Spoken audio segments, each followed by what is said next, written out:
My dear sisters and brothers in Christ, today's Gospel begins in sorrow. Jesus has just heard about the death of John the Baptist and withdraws to a deserted place. He desires silence and prayer, but the crowds follow him. When Jesus sees them, he does not become impatient or send them away. The Gospel tells us that he is moved with compassion. He sees their sickness, hunger, and confusion. Although his heart is grieving, he makes room for their suffering. This is the first miracle. Before the bread is multiplied, compassion grows. Jesus shows us that God never looks upon suffering from a distance. He comes close, heals the sick, and feeds the hungry. In him, people encounter someone who cares for the person, body, mind, and soul. As evening approaches, the disciples become anxious. They see the crowd and the emptiness of the place. Their solution is sensible. Send the people away to buy food. But Jesus answers, there is no need for them to go away. Give them some food yourselves. The disciples focus on what they lack. 5 loaves and 2 fish are all we have here. They see scarcity. Jesus sees a new beginning. He does not ask them to provide what they do not possess. He asks them to place what they have into his hands. This is how God works. We may think time, abilities, or resources are too small to make a difference. Jesus says, bring them here to me. What we keep for ourselves remains small. What we entrust to Christ can bless others.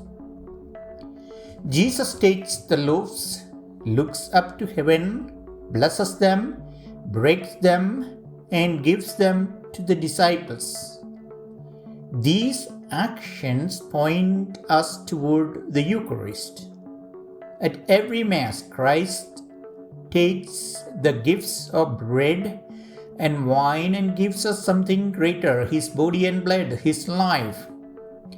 Jesus gives the bread to the disciples and they give it to the people. The disciples do not create the miracle, but they cooperate with it. Their hands become the hands through which Christ feeds the crowd. This is also true. Having received Christ in the Eucharist, we are sent to carry his compassion into the world.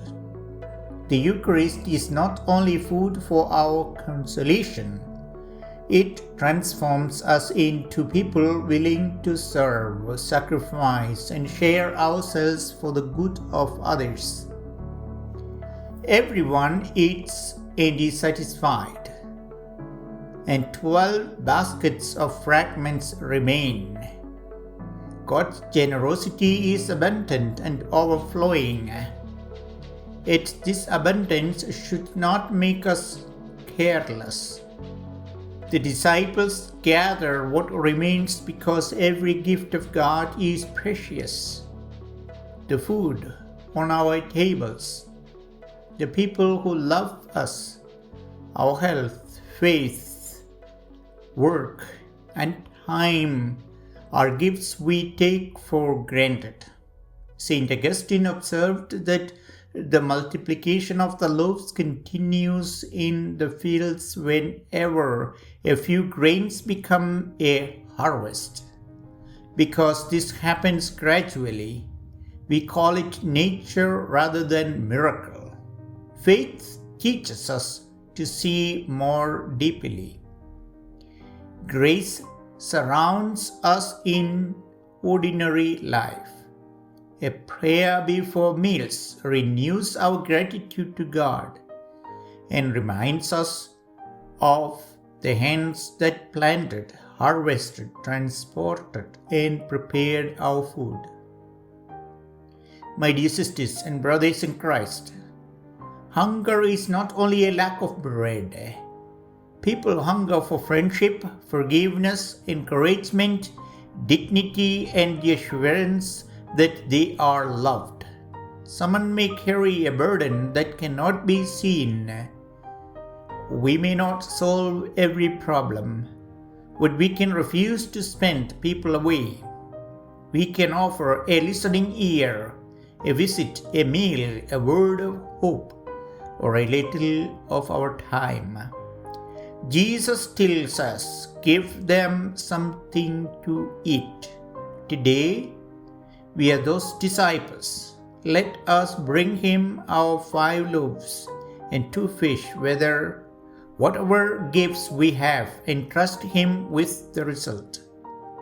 When our willingness meets his blessing, acts of kindness can become miracle of grace. May Christ, who feeds us at this altar, make us his hands and generous hearts in a hungry world.